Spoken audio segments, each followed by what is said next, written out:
Hello, everybody, and welcome to our Double Trouble podcast. I'm your host, Kayleigh. And I'm Jason. Yes, and we are going to be talking about all the stuff that has been going on in our lives. And, well, we're going to talk about the main one, which is moving. We're going to talk about how it was like to move and why we moved. So, just going straight to it. How was it like to hold on. move? Why don't we explain why we're doing the podcast? Oh, okay. Why are we doing the podcast? That's up to you. Why are we doing the podcast? We're doing the podcast because I want people to know about our lives. For me, I feel like not a lot of people know me. Obviously, I was kind of like a quiet girl in school, and I want people to know that I'm not just a weird art kid that they used to call me. I'm a lot more than that. And I've got a lot to tell. I have lots of stories. Okay, go ahead. What, you don't like that? No, I think it's fun. I just want people to know why you're doing it. I think you're silly. I think that's a good answer. Hmm. Okay, where were we? We should have a whiteboard.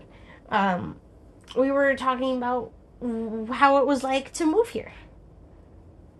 From Buffalo to Vietnam. Yes. So, it was stressful. None of it was really fun at all.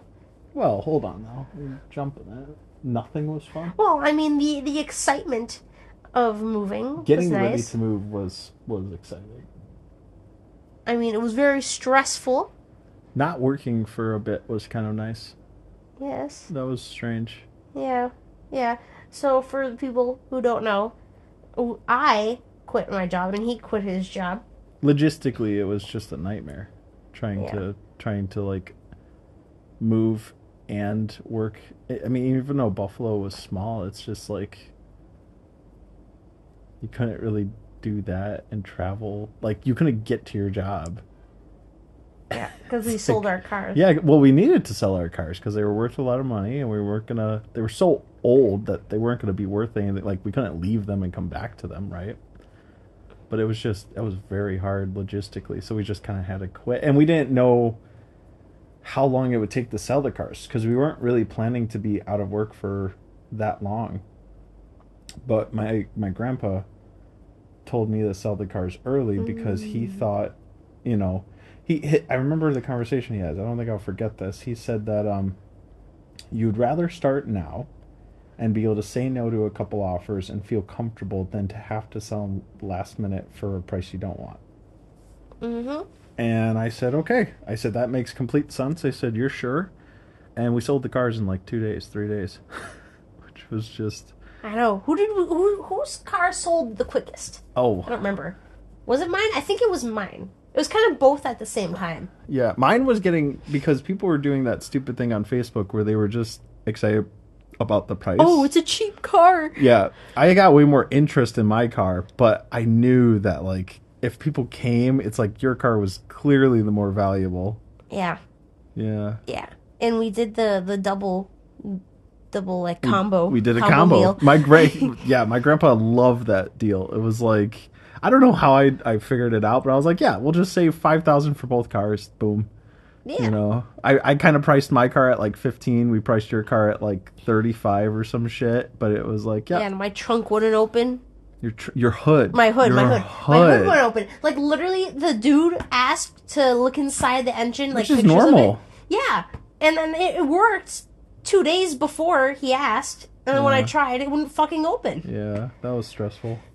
I was worried he was going to back out. No, he didn't. He bought both the cars. Yep. Got the money. Yep. I still miss my car. Yeah. Selling the cars, that was a good feeling, though. And when I was doing that D&D campaign, because, like, I do a lot of D&D stuff, and I had some free time, and I found a way to get out there regularly, and I could do this little... I don't even know how I got out there. I think I kept borrowing my mom's car or something. Yes. Or sometimes we would take your car. Yeah, mom's car. Yeah. That D&D campaign was a lot of fun to do. I like that. So there were some nice parts. Because you said it was pretty much completely stressful. Well, it was pretty, like, all in all, it was pretty stressful. It's recording. Are you sure? Yeah. Okay. I'll check, but I'm sure. Keep going. Okay. Where was it? Yeah, it was pretty stressful. I mean, I think the most stressful part of it was dealing with our parents and then Yeah. the packing. Yeah, I mean... And also, my, Verizon stuff. But that wasn't as stressful as, like, telling my mom I'm moving. Right. I knew, like... I mean, I don't know if you realized this, but I knew from the get-go that the Verizon stuff was all going to go to shit. There was no way it could not. Nothing about it was sustainable. I mean, it was... Even before we moved, it was 400, right? Yeah. Yeah, that was not sustainable. No. And then we had I remember I came up with this crazy plan where like you would basically stop paying a month in advance. Yeah, we did this in the park. Because we wanted to tell the audience, we want to have minutes or data for my phone. We wanted to know that when we got to Vietnam, we We'd would be have a okay, way yeah. to contact people. And Yeah. so I called up Verizon and we asked them some questions, jumping around kind of like what we were thinking. And once I got the answer, basically knowing how long it would take before they would shut your phone off, I was like, yeah, you could do it. You could just stop paying now, and it saved $400. I mean, you know, so yeah, Yeah, that was something. yeah. Yeah, now my plan is like what, 3 months? 3 months of like unlimited call, text, and data for like $3. $3 a month. for $3 a month. Yep, that's kind of crazy. Yeah, but anyways, back to how it was like to move. Well, I guess we could talk about our parents now. My mom, since she's Filipino, she freaked out and was talking about herself mainly the whole time. Didn't really care about my safety until like 2 weeks later. It was all about, oh, what about Christmas? What about me? What about poor me? Like, yep. No, I'm not- one of the ones she said was, "You're not going to be here to watch the cats when I go to the Philippines." That was the big one. I know, and she's not even going this year. 'Cause she's not even going. And then yeah, Christmas. You won't be there for Christmas. Yeah, Filipinos and their Christmases. Yeah. What about your mom? How did she react when you told her? I was there. Oh my god. Yeah, you were there. I had to step out, I think, for something. I was like putting on my shoes. Yeah, it was pretty It was violent. loud. It was pretty violent. It was she was mad. I mean, she's one of those ladies who hates she thinks that like if it's Eastern stuff, it's communism most likely, and she's just super against communism, and so there's no like there's no gray area. You can't really talk to her and expect there to be like a middle ground or something. It's just kind of it's right or it's wrong. So she was under opinion that it was wrong to do, and it was funny because she didn't really have a whole lot of reasoning why she thought it was wrong. It was more just about I would go to Vietnam and die. Both our moms said some shit like that. Your mom said I would kill you. Yep. Your mom said that I would go to Vietnam, and you told me this, or you showed me a text or something, and it literally said that Jason would kill you, and that she wouldn't be able to do anything. And I'm like, what? I mean, she wouldn't be able to do anything. But that's the reasoning? Because I would kill you? Oh my god. That's crazy. And my mom was just like, I'm gonna die from being here somehow. I'm gonna have all my rights taken away, and yeah. Yep.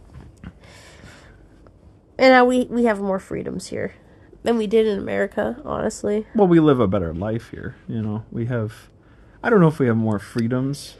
I think it's the sense of like, that's a whole other topic, but I don't know if it's that we have more freedoms or just everybody kind of does their own thing. It's like, it's the Wild East. It's the Oh yeah, Wild East. the wild Everybody, wild. just it's the East. Not the West, Oh, the East. she's mad because we had a prick on Facebook make comments when she called it the Wild Wild West. No one knows sarcasm or Literally, metaphors. expats and Vietnamese alike don't understand sarcasm here. It's kind of crazy. I hate that. I hate that a lot. Yeah, well, that's a different topic. I can go into a whole rant about that shit. But anyway, no, it's like it's the sense that we have more freedoms just because people do their own thing. Everyone does their own thing, and the police don't do anything. Like, I don't know. Do the police do something? Yeah. But do the police do kind of what they do in the movies? Yeah. It's like they do things if it benefits them, and if it doesn't, they don't care. Unless they could get some like bribe money out of it. Bribe them. They're not going to go out of their way to like. I have not seen very many police ever patrol these streets. They don't give a shit, really. Nope. If it's not one of their government buildings, if it's not like some busy holiday event, they don't care. They don't care. You just won't see them. I don't know where they are, but you just won't see them. Yeah. Yeah, that's crazy. But in that sense, we have more freedom. Like, there's no one. Like, I'm of the opinion that half the businesses that are open have no business license. There's no way.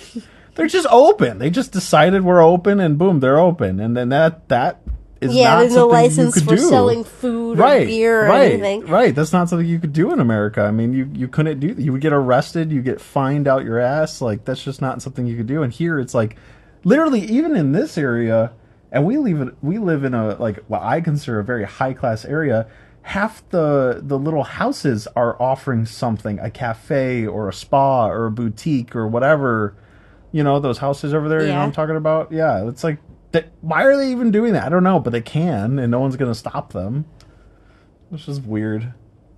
It gets even weirder when you go towards the beach. At the beach, I feel like literally every other house is offering something. Oh, yeah.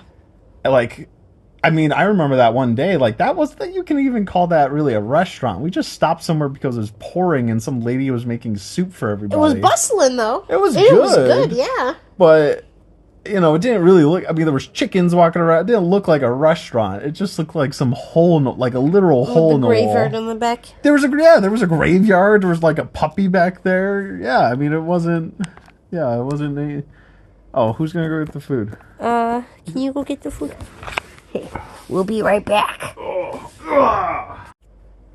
Okay, sorry about that, guys. We had to go have a disappointing dinner. Oh, unfortunately. I hate when my dinners are disappointing. Yeah, it was really disappointing. I ordered a one-piece chicken and fries.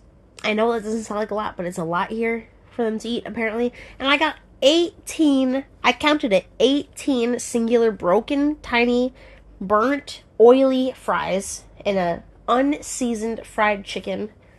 It was all gross. I complained. Yeah. I left a bad review and all that. So, Yeah. It wasn't worth the money. No. Okay, well, back to what we're even talking about. We talked about the cars. We talked about, do you remember? Well, we were starting to talk about freedom. Oh, well, we're not talking about freedom. We're talking about how it was like to move. Mm-hmm. Well, let's go through the steps. So, I remember we talked about we were at the point where we told our parents that we were moving. The steps? The steps of moving. Wow. Telling our parents. So, we're kind of out of order. Yeah. So we had to go back in order because selling the car thing was like one of the last things. It was one of the last things. I don't know about you, but for me, when I think about something like this, like you said that this was one of the...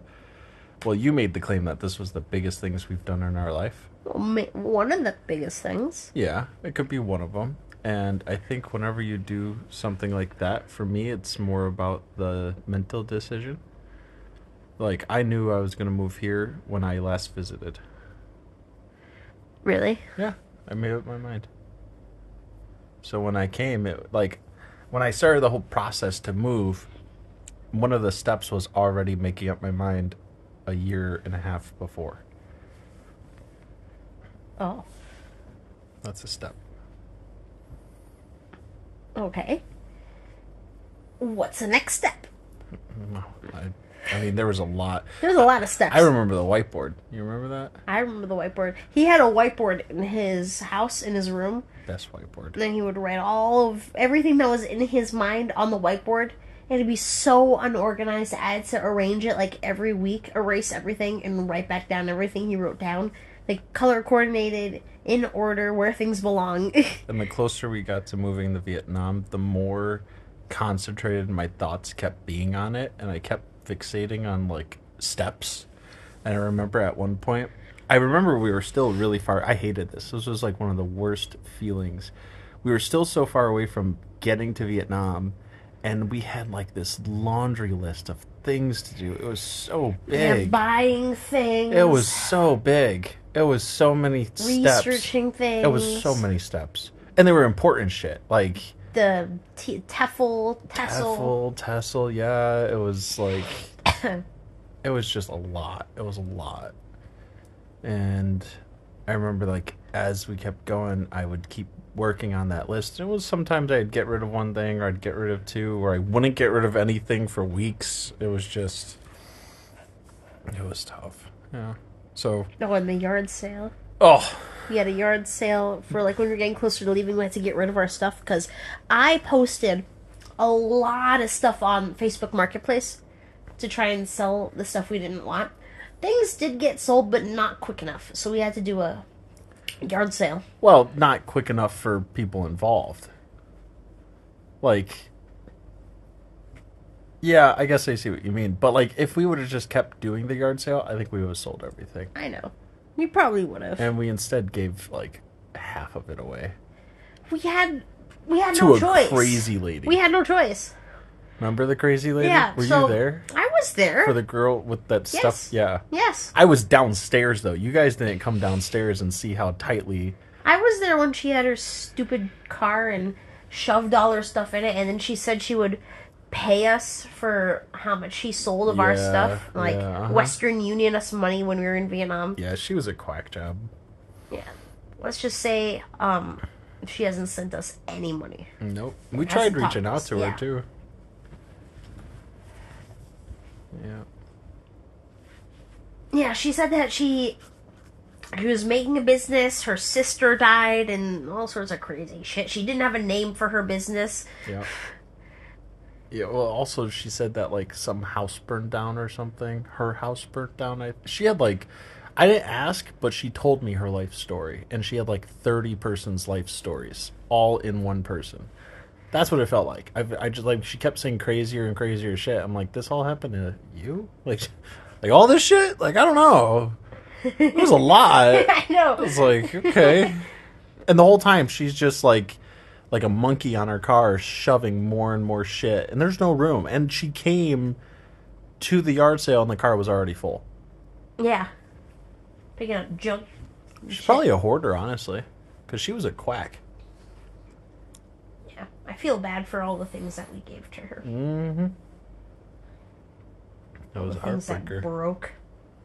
Yep. Yeah, but there was a yard sale.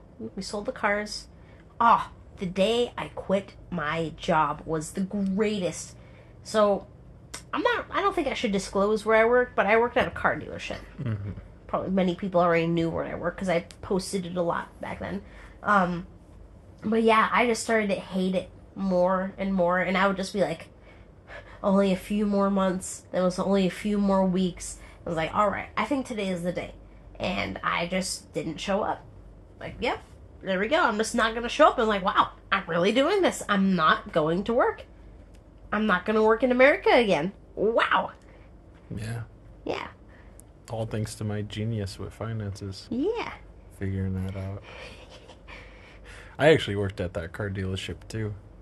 Hated that place. Yeah, it was nice at first. That used to be this is the best job I ever had. Yeah. Then, Well, you had a nice slice of pie. You had a nice manager. You set your own schedule. yeah. You just kind of did your own thing. I had to do it the official way. Remember? I had to do the Hell Weeks and stuff. I know. Oh yeah. my god. I had to do none of that. Those were rough. I was exhausted from those. I just didn't like that going to work wasted your entire day. like I got a lot of stuff done, even though I was stuck there. But I couldn't like do things that if I wanted to do something, I couldn't like just leave at like 5. I'd be there till it was dark and lots of things were closed. Mm-hmm. Yeah, it was okay while it lasted. I'm glad I'm not working there though. There was things that I do miss. Like what? Driving the cars, Well, obviously. yeah. I miss driving. You kept driving those cars to my damn house every day. Yeah. Yeah. Okay, but yeah. Quit our jobs. What was the last job you had? What was it?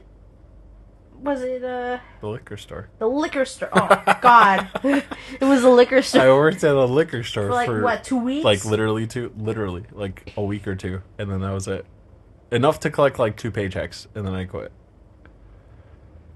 Yeah, I mean, I don't know how I convinced them to give me a job. I was pretty desperate because I quit. No, I got fired. That's why. Because I got fired from my job at like the worst timing. I think that's the thing I'll say. Was like getting ready to move here wouldn't it have been so bad if really bad shit didn't keep happening throughout the process. Like yeah, there were a lot of moments where like I was just fucked. I was just royally screwed. And that was one of them. I had to work at a liquor store because I got fired from another job right before we were going to leave. But like not before we had sold our cars. Was this the burger place? Yeah. Oh, I left them a review to remember. Yeah. 5 paragraph, 12 size font, Times New Roman, humongous review for them to look at. Yep. Yeah, I mean it was I mean it's complete bullshit. It was all just Oh yeah, I let them know it was bullshit. it was sexist bigotry, you know. That was I know you want to talk about eventually why we left. That's one of the reasons. Yeah, well, let's get into it. Sure. Okay. Yeah. That is one of the reasons that I think about to this day that I left America for was like I was sick of being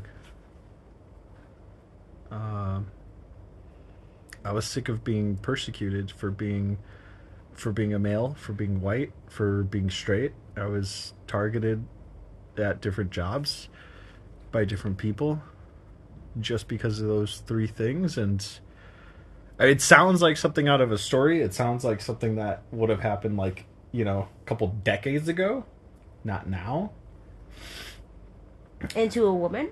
Right. Like, I mean, but literally at the point that we were leaving, at least in Buffalo, I can't obviously speak for the whole nation, but from what I could see, it seemed like most of the nation was getting split, and there was these whacks that I was dealing with in Buffalo, and then there was like people like me on the other side who were just wanting to be left alone. But that was one of the big reasons that I was glad I was leaving, was because I didn't want to feel like my job was in jeopardy just because of things I had no control over, you know? Wasn't one of the jobs like the boss dude who owned the restaurant was like a man and he wanted all women on his team or something? That was a confusing one. I don't understand what happened there. That was more, I think that was less sexist, and that was just more of like asshole bullshit. Because that was a different waiter job where I was doing okay. You're doing pretty good. You would talk about how much money you would make all the time from that place. Well, I was getting good. I was building confidence because that place was the real deal. That was actually hardcore. It was hard. Like, I mean, I was sore. It was hard work. You had to pay attention to shit. Like, all that is true. But if you did good, it showed. Mm-hmm. And that's what I remembered. Was at that place, like, I couldn't believe they fired me. I've gotten fired from a few jobs, unfortunately. But I couldn't believe they fired me because just that week I had made like the most in tips. Like I was consistently making more and more in tips, and I was like surprised. But the reason that I think they fired me was because it was a very small restaurant, and it was one of those restaurants where everybody knew everybody, and I kept to myself because I knew that. And so, unlike other places where, like, sometimes I would be friendly or, like, try to go outgoing, I was polite to the girls I worked with. I was polite to the staff, but I didn't over-socialize. Yeah. But what I think happened was the old guys who would frequent the bar, because it was a bar restaurant, and those old guys would always sit around like that middle area. Yeah. They got talking to the owners, and somehow convinced the owners that I wasn't good enough to stay there. What? Which is just so strange, because that same week I had like a little kind of like a follow-up with the manager, because she was the one that hired me. She was like, Jason, I just want to check on you, see how you're doing. I want to, make sure you're doing well. And I said, no, I appreciate that. I said, I think I've been doing good. I've been getting compliments. I've been having people look forward to seeing me again. I've been recognizing people. I said, I think I've been doing good. And she said, oh, that's great. Well, I just want, we're going to do a little training this day just to make sure you're good, because here were a few things that I know you had issues with. And I was like, okay, cool. And then like 2 days later, they fired me. So to me, it was clearly not her call. It was like a bravado thing. And I think maybe part of it was like the guys at the time, they had no other guy. I was the only guy waiter, which puts already a target on my back. But I think that, between maybe wanting just females as waitresses and listening to those old guys, it just, yeah. And then she had no choice. She just kind of, she did what they told them. But what I didn't understand was, why did they let her hire me in the first place? Because she's the one that hired me. Facts, right? That didn't make sense to me, because she found me. Maybe they didn't expect you to be so attractive. Maybe that's, who knows, getting all those old ladies going. But she found me at my previous job, and I was doing both those jobs at the same time for a bit. She found me at Starbucks. And she liked my personality so much. She's like, you should come show me work for me. I was like, really? I'm actually looking into that type of work. So I said, yeah. Then after that, I worked at Longhorn Steakhouse. I could talk about that one because I don't think it matters. No, I don't care. But that was the worst waiter. I mean, okay, so like a long time ago, I worked at a banquet hall where like you were a waiter, quote unquote. But you didn't really make tips, and you didn't really, you served a huge party of people, right? So I don't really consider that waiter work. But this was a real waiter job at a fine dining place, and I regularly made less than $100 in tips. It was insane. It was insane how poorly run that place was. Would you like to disclose where that location is? I mean, sure. It's in Buffalo. It's right. It's in Buffalo. It was right. There's not even that many in Buffalo, I don't think. It's right at the Galleria Mall. Oh yeah. Yeah, the Galleria Mall. That one. Yeah. I don't know. I don't know what you want me to say on your podcast, but it was just. It was a shit show. It was a shit show. I mean. Do you want me? No. That's fine. That's good. Yes. Bad tips. If you ever go to that Longhorn Steakhouse, maybe slide in 50 cents for them or something. I don't know. Huh? 50 cents, maybe $1. I know everybody all over needs money, so. What? Everybody all over the world needs money. So, I could barely tip anyone back in Buffalo. Yeah, but what I didn't understand was, why were people going there and getting food and then not tipping? Like, in Vietnam, it's a culture thing. That's fine. In America, that's the opposite. You're expected to tip when you go out. You obviously don't have to, but it was always, to me, if you didn't tip, you're trying to say something. Yeah. That was the idea. It was like, you either didn't tip because you didn't like the service, you didn't like the food, you didn't like something, maybe it was the atmosphere. You're trying to say something, which is good, because you want, sometimes maybe it's uncomfortable, right? Maybe it's uncomfortable being out there and saying something. So, okay, I'm not going to put my money to support this because I don't feel like it was worth it. And that's something I totally respect. But these people were just taking advantage of people working really hard. And maybe they're trying to bring the Vietnamese culture back to America. Well, it doesn't need to be there. And those people were not Vietnamese at all. The furthest thing from Vietnamese. Yeah. And that wasn't even the half of it. That was just the tipping side. The other side was the fact that I could work a shift and do less waitering in the shift than I did side work. That was crazy. That was just like a regular thing. And I was like, how is this happening in a fine dining restaurant where, like, it would be one thing if I did my waiter work. Like, let's just say a whole different story. Okay. Let's say I did my waiter work, excuse me. But in that little bit of time, let's say I worked for, like, because my shifts would be like 6 hours, right? So let's say for those 3 hours, I did my waiter work, those 2 or 3 hours, but I made really good money. Fine. I have 3 or 4 hours of doing side work. Now it doesn't matter because I've already made my paycheck. I'm already happy with the money. But that wasn't the case. They're paying you like $8 an hour to do this fucking menial side work so they could keep their restaurant running. And it's like, what? Like, that doesn't make any sense to me. That was just wild. Like, with the other place I worked at before that, they wanted you in and out. They didn't want to waste your time. And it was great because the side work was easy. You could get it done. You had to do like something, but it was nowhere near as complicated as what Longhorn wanted you to do. But you could get out and not feel like you were wasting your time, wasting your day, like doing the side work, you know? It's completely different. Yeah. Okay, going back on track. Now we're back over to why we moved. Why did we move? Well, I'll answer my question. You moved because I told you to. I moved for one of the reasons was because of me being broke. That's a big one, major one for you too. I don't know if it was for me being broke. It was in a way. I had a lot of reasons to move. Okay, well, let's start with this first one. For me, I was very poor. Where I worked, I would make $400 a week, but gas was 100 something. Oh God, yeah. no, it wasn't 100. It was like 80 bucks. It was 50. It was 50. It started at 50. It started at 50 when I got the car. Yeah.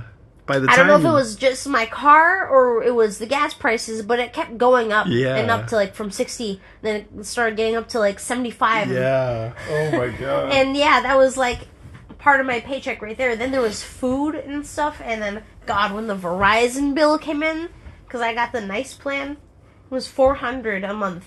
Yeah. It was nice to have, but that was so expensive. Yeah, mine wasn't really food. I mean, mine wasn't really being broke because, like,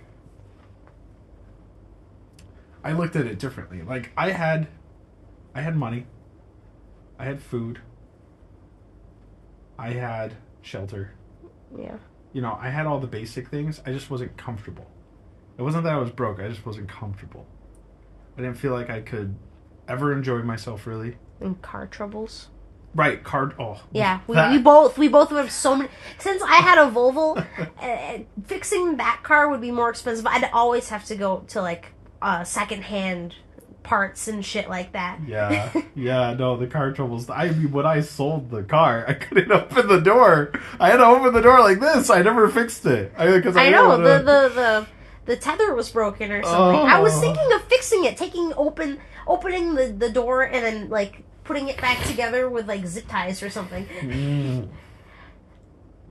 So yeah, the car troubles were definitely expensive, but I think for me it was just more that like I didn't exactly know what it would look like being here, but I knew enough from visiting, from all the research that we did while I was there, that, and from people that I was talking to that were here, I knew that my lifestyle would just change. My lifestyle would go up financially, meaning I would just be able to enjoy things more. I would be able to take more time to do things.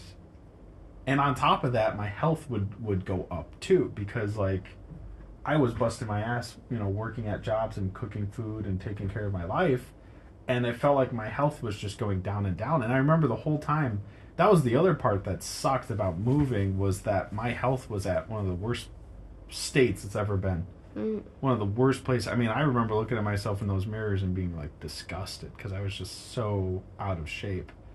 Because the gyms. We went to the gym for a little bit, then we lost the gyms, then we were, I remember oh my God, the subway time where we were living. I was Subway every single day from the that's coupons. that's all we had. Like we didn't have money for anything else, and it was cheaper than like going and making food and buying groceries. Like it was that bad where it was just like Subways every day was just the cheaper option than that shit. And it was crazy. But it was definitely one of the worst, and I'm still working on my health here, but my health is so much easier to work on here. It's so much. What's actually hard here is just restraining myself from eating some of the things I like to eat here. That's really the hardest thing. It's not like there. That's the other strange part was like Subways or pick any other food place you'd go to. It was never healthy. If it was healthy, it was Core Life, and it was like $20 for one bowl, and it was like like $20 for this. I always remember when we would go there, there was this struggle to want to eat it because it was good, but like, how are you going to spend that much money on that when it's just healthy food? That should be a given. Mm-hmm. But it was a treat to go and get that. Anyway, so one of your reasons was being broke. Yeah, being broke. Broke, living with my mom in the trailer. Another reason was work. Not having to work as much as I do anymore. Now, do you want to go deeper into that one for yourself? Yeah. Go ahead. Yeah, we'll go deeper into that. So I would work from 7 a.m. to 9 p.m. 3 days a week in Buffalo. You'd think it's nice, and it is nice at first. The more you do it, after you're there for 8 months, then a year, it starts to weigh down on you. It starts to make you feel like shit. But here, I'm working, well, when it's not like summertime and the kids are not in school and stuff, I'm working like 20 hours and I'm doing fine. Well, there I was working like a lot. Like, what was it, 40 hours a week? More. 50 hours a week? I don't know, but it's 12 times 3. So it's like, wait a second, 12 times 3? Is it 12-hour shift or 14? It's a 14. 7 to 9 It's a 14-hour shift. 14-hour shift. Times 3. Times 3. So you're working about 42 hours. Okay, so right about 40. Yeah, 40, I'm feeling, yeah. Yeah, and I still wouldn't have enough money for myself somehow. I know. I mean, that's stuff that people don't think about. They don't think about what I talk to you about when it comes to like your life for your money, the value. Like even here. I mean, you're way better off, and I still harp on you all the time about spending too much time on like lesson plans for your kids and stuff like that. Because to me, that's all a waste of money. It's like, why would you do that when you're not, you're not being paid for that. You're being paid for the class you're teaching. Yeah. And yeah, lesson plan is part of it, but you want to maximize your effectiveness for yourself so that way you're not making less money on it, less return, Yeah. But there it was like grossly worse, like so much worse. That's why I was doing some of the crazy jobs I was doing, like I got into bartending, I got into waiter work, and I did that because I understood the finances. There was the two parts, right? There's the taxes. So when you're working like a job, like thankfully here we don't have to worry about taxes. A lot of places will just pay our taxes, right? Mm-hmm. But there, with like that job, I don't even remember, but if you're working 40 hours, you're getting taxed 20% of your income every week. And so that's like probably like $200, $300 you're not getting every week. Yeah. And so that's one part of it, and then that other part is the hours for your value, And so when I did the waiter work, it was so I could avoid the taxes because the money's under the table. Not because of you understand, it's under the table because of the way it works. And I could maximize my hours because you give me 1 hour. Well, it depends on how quick I am at turning tables. If I could turn tables quick, if I have a couple nice tables that are paying out pretty good money, boom, I'm done. I can relax. I can chill. You know. Whereas like with a job like the dealership thing, you can't do anything like that. You're paid for your like what $15 an hour or whatever. I got 2 raises working there, all from the previous boss. It was 2 50-cent raises, making $15.50. Not even 16. I don't think. Yeah. Oh, didn't I negotiate for it? You were so mad because I negotiated for. I didn't know I was supposed to. Because when I started working there, I was currently working at Spencer's and Zoomies at the time. Uh-huh. And it was like, oh my god, yes. Get me out of here. And I'm like, okay. And he said, yeah. How about, what was it? $14.50 at first? And because he said we weren't really supposed to hire anybody off the phone, but it was off the phone. It was a great conversation. And he said around 16 to 17. But when I get there, he said $14.50. Ooh. Yeah. And what did I negotiate? I don't remember. But you weren't a lot kid. You were gonna be like a. I was the protege. You were what was it? I forget the title. The computer dude. The guy who does the sailing. I forget the title. Yeah, but yeah, that dude. Yeah. Service writer. Service writer. Service writer. Yeah. Yeah, I was getting trained for that, so they agreed to pay me like $17-18 an hour. Yeah. Those paychecks were nice. Those paychecks were fucking nice. I'm not gonna lie. I mean, if you didn't get me that job, I don't know what I was gonna be doing. I would have done something, but I don't know what. But it was nice. It was a big time sink. Oh, the food. Do you remember? Oh my god. Meal prep. Oh, that was so pathetic. Oh, that was just so weird. That was just a strange point. We would make meals for hours, like 2-3 for the whole hours for the whole week. Which was cool because then I could just stick things in a microwave and boom, I'm done. But the process was like, whoa, like this. Because you ever heard of like those bodybuilders that do stuff like that too, or those moms that like to prepare for their kids, and it's like, I don't know how you do it. I hated that every time. I always wanted you to do it with me because I didn't want to. I know, I didn't want to do it. I hated it. I hated it. But if I didn't do it, I knew the likelihood was I would either spend money on my break, because you could like go out, you had like an hour or two for your break. Oh yeah. So I would go spend money that way, or I would just come home miserable and maybe go out to eat. I knew I would spend the money stupidly, so at least this was a better way to do it and save money. Okay, yes. Any other reasons why we moved? Well, yeah, I mean... To leave the country? Get away from, I don't know, stressful parents? I was less... you were... being honest, you were focused more on the negative for you. You were a lot focused on everything you were running away from, everything you were getting away from. Yeah, I suppose. I wasn't. I was really never focused on that. I was never thinking like that because I didn't want... I knew that if that was my sole reason for leaving to Vietnam, I would regret going. Mm. Well, I don't regret going. But I'm still very glad I'm here. I'm not you. Yes. But for me, like, my reason for wanting to go, not for what I was leaving, but for what I was getting, was I want to see the other Asian countries. Yeah. You know, I want to travel those Asian countries. I wanted to see if I could do the teaching. That was a big thing for me, was wondering, because I'd thought about it. This was an idea I had when I was 16, wondering if I could go to another country and teach English. Not really because I gave a shit about teaching English, because I don't, but because I just wanted to see if I could do it. And I did it, and that was cool, but that was one of the reasons that pulled me to go. Mm-hmm. Another one was being immersed in a new culture like this. It had its downs. But it was also pretty exciting to think about the idea of just coming here and doing it. I will say, in that sense, it is one of those big things that was just like, you don't do this all the time. If you're going to do this, you should do this while you're young. Like, this is not something that happens for everybody. This is not something that happens all the time. Just making the decision is already a huge commitment. Mm-hmm. So for because me, people say that they move.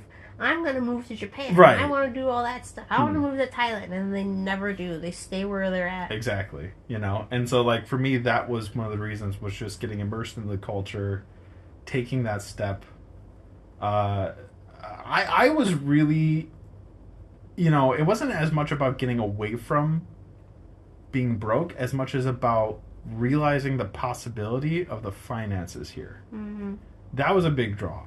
Was realizing that, like, and people probably won't really understand what I'm saying, but essentially the math I did was that if I worked at McDonald's for $15 an hour or something. Oh yeah, you were considering working there. Right. I mean, things were so shitty. Things were so shitty. But, like, if I worked at a McDonald's for $15 an hour, and then I came here and got the same $15 an hour, the value comparison is so hard to describe. That $15 an hour, what can I go do with that? Okay, well, that's going to cost, like, one meal is going to be about that or more. Part of groceries. That doesn't cover any of my bills. Mm-mm. It might cover, like, a drink or two. Some snacks, right? $15 here, what does that get us? How much does... Gas? Yeah, but for how long? Yeah. Both bikes, right? Both bikes. Like, if we had $15, how would you spend it? God. Wow, like in a day? Sure. Well, however long it takes you to spend it, on average, for here. Gas for us would be what? $2 a person? Yeah. So that's, we could fill both our bikes. I would go get down to noodle $11. You could go get some noodles. Noodles. That's a meal. That's a whole meal for yourself. That's get some $1. Banca. Okay, so that's $5. Not even $1. I mean, that's so low. It's Banca is it's like a pancake, but it's shaped like a fish, wrapped in like either chocolate or meat floss or cheese. Yeah. So that's what that is. Like a little tasty treat. Gosh, what else would I do? So far, you only spent like $5. Maybe get a little gift for myself, like a little plushie. I don't know how much those would cost. Probably $2, $3. Yeah. So now you spend $8. I don't know. If I'm spending, go get some bubble tea. You can spend $1 or $2. How much money do I have left? You still have about $5 or $6. Oh God. Well, I would go get lunch. That's Probably $1 or $2. Well, I would go get my egg sandwich at the Bobby Ladies. That's $1. Okay. Now. No, it's not. That is less than a. Oh it's my 10 God. dong. It's 10 dong. It's like you still got $5 or $6. I mean, it's so low. I don't know. Go to the arcade at the grocery store. Yeah, you could probably spend like $4 there. Yeah, claw machine. Okay, so you have $1 or $2. Okay, and then probably go get dinner at Mon's. There you go. And that's a lot. I don't spend that much. No. And that's with the same $15.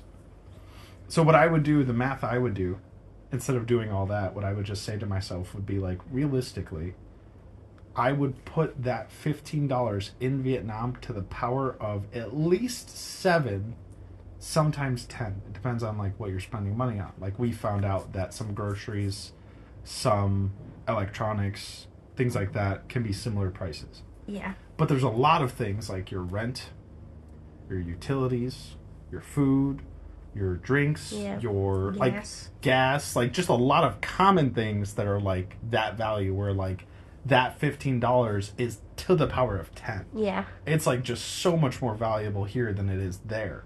Like, I mean, we said earlier, for just a tank of gas, I mean, understandably it's a motorbike, it's not a car, but you can't drive a car here.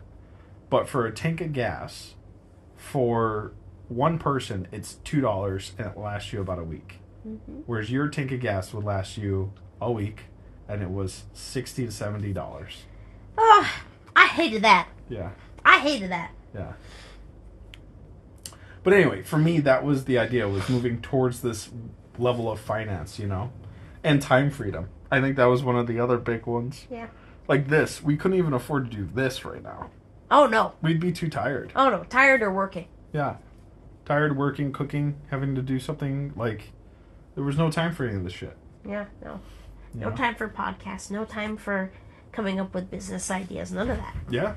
I mean, I couldn't believe how stuck I felt once I got here. Like, you started coming up with business ideas, and I still felt like I was in survival mode. Because of Buffalo, I still felt like, wow, I don't have to, like, struggle? I don't know what to do. It's like, there's so much time here to think and to figure out a business you want to do, and that's a really, really cool thing to have. That's part of that lifestyle thing. Yeah. Okay, any other reasons why we decided to move? Well, I told you not to come with me. I said stay behind. It was my idea to move. No, it wasn't. Move in general. It was your idea to move here. It was my idea to get the hell out of Buffalo. Well, you told me you didn't think you could see me in Buffalo. No. You said I said I could see you in, like, L.A. or something. California, right? Yeah. Yeah, but we went there. That shit's way too expensive. Cold Stone was like $12 for a small cup of ice cream. Yeah. Yeah, California, man. Not something I'd wanna. Yeah. I mean, it was cool going, but it just. And New York City sucked too. I did not like New York City. Well, you seen all the bad sides of it. You only saw like 2 good sides. Yeah, we had a lot of shit happen in New York City. Let's see what time we got left in our podcast. Wow, it's almost been an hour. I think that's good time to wrap it up. Okay. Okay, well, that is it for tonight. Do we want them to ask us questions? Don't ask me nothing. Okay, well, you can ask me. We'll do a Q&A on our next podcast. Ask us anything. Ask us any sort of questions. I don't care what it is. What's it like to be here? Birds and the bees, I don't care. Ask us anything. We'll talk about it. Okay, well, that was all for today in the Double Trouble podcast. I'm your host, Kaylay, and... Mr. Jason. Yes, and Mr. Jason. We will talk to you next time. Goodbye. Say goodbye. Bye. Yeah.